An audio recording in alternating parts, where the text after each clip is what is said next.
Hey YouTube!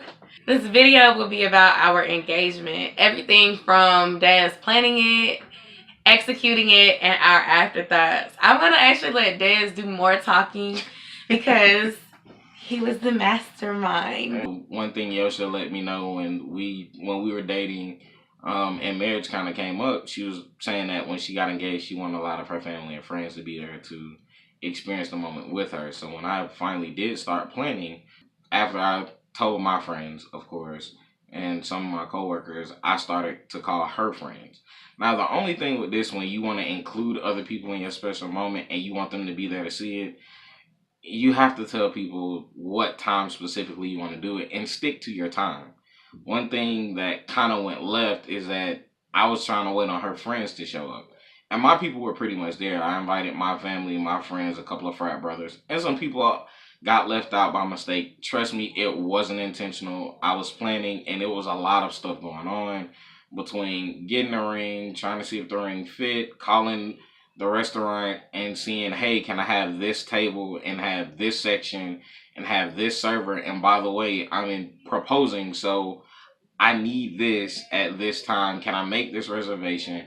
Driving out there to actually speak to a manager and a waitress, and driving out there and surveying the area to see, hey, well, if I'm going to have this many people that I've invited, where can we propose where it's not blocking their service and their business, but it's not ruining my moment? While he's planning all that, I'm trying to figure out what the perfect anniversary gift would be to give him, and it was a lot going on, and it snuck up on me, so I was stressed, he's not gonna like my gift. I don't know what to get him. She was worried. And I'm not, with gifts, I'm not the easiest person to shop for. At all. I've been told that by many people, and now I tell people that if you don't know what to get me, ask me what store I like, get me a gift card. Daz is always very consistent in his routine, so I knew something was up because he was acting weird the week before he proposed, but I just couldn't get my finger on it. So I sensed that he might be proposing, but when he did propose, I was still shocked and surprised at how well everything was put together and how it was exactly what I imagined or expected, but it was completely unexpected at the same time. Normally in an engagement, when you don't have a lot of moving parts, it's fine. But when I had her friends kind of helping and my best friends helping me plan, it's hard because now you have people and their opinions, and I'm not a big person on opinions. My plan is only do this once. So I wanted it to go well, and we were getting engaged at a restaurant, and people, well, did you make reservations for everybody who's coming? No, because she's not supposed to know. She wasn't supposed to know everybody was there. She wasn't supposed to know everybody was coming. She wasn't supposed to know everybody else knew. And that's the thing, he did good with that because he picked a specific table, and the specific table basically had a privacy wall.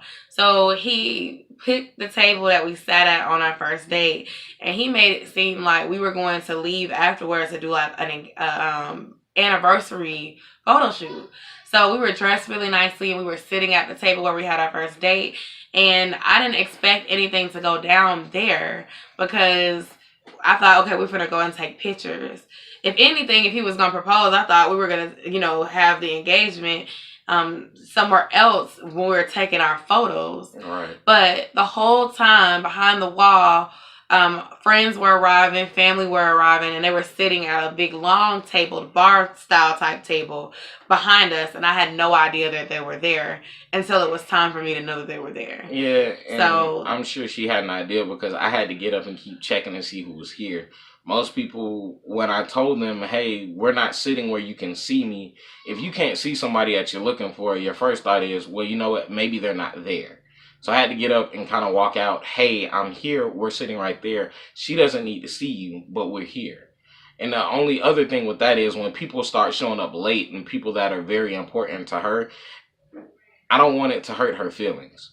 One thing that I knew was important, and I'm kind of upset it didn't happen that day, but it was okay, was her family. She really, really, really wanted her family there, and I kind of made sure I told them in advance. I told them a week in advance. And none of them were there. Right after I told my friends, hey, I'm proposing, please show up, because it would mean the world for y'all to be there. After everything, the emotion kind of subsided, I could see that her feelings were kind of hurt because it meant a lot to her. She really wanted her dad there. So I got on him about that because I felt like, he could have made a way to be there. And I told him, like, you better be everywhere you need to be for this wedding because you are so important to me. And like everybody else, like, I mean, it's expected. No offense to anybody in my family / extended family, but like when I graduated from college, when I graduated from high school, it's been a pattern. So I don't really expect a lot of support all the time from my family. They're supportive sometimes or to an extent, but it's like a difference in the support that I get versus other family members. And that's okay.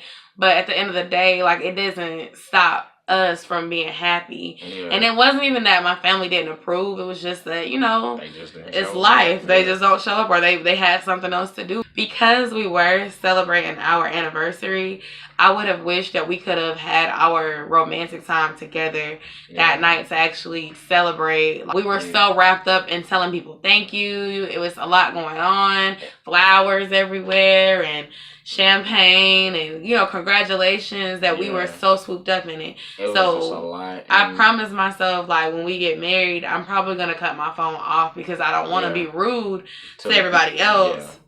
And you comment to the first 5 people and then the next 100 people comment, they're like, well dang, she didn't tell me thank you and I told her congratulations and so I just cut my phone off and just enjoy the moment right then and there because that particular day is time that we can't get back. And I'm sure guys who've gotten engaged, you get nervous that whole week. Really, Monday and Tuesday is kind of going through the motions. It's just like planning another date.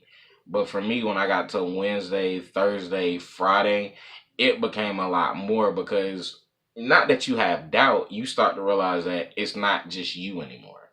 It's different when you're just dating somebody. And I'm not this kind of person where you can just give up a relationship and move on. I'm not that kind of person, but you have that option. You can break up with somebody and kind of move on and do whatever else. But when you get engaged, it's not that anymore. Taking a slight break. Excuse us, folks. He making him a drink because people making noise in the background. Damn, just snitch on me, why don't you? Damn, tell the world. Shit. But no, for me who want to be a good husband and a good father, it's a lot. And you realize this, for me, I want to do this right and be an example for Josiah and whatever other kids we have.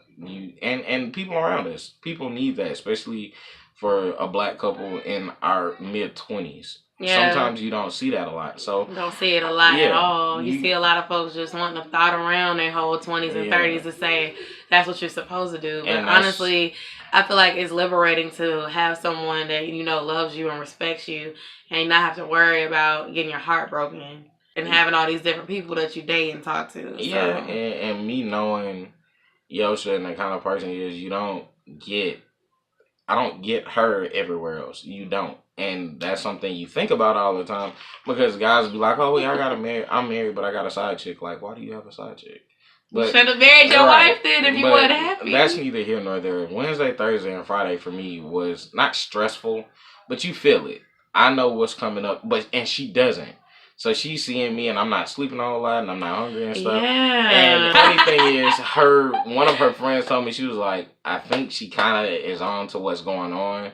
Which, I mean, Yosha's smart. I don't expect her not to kind of catch on after a minute. But, I mean, it was good to finally be done. Get down on the knee and ask and be happy. And folks around you who don't know what's going on be happy, and your family be happy, and your friends be happy.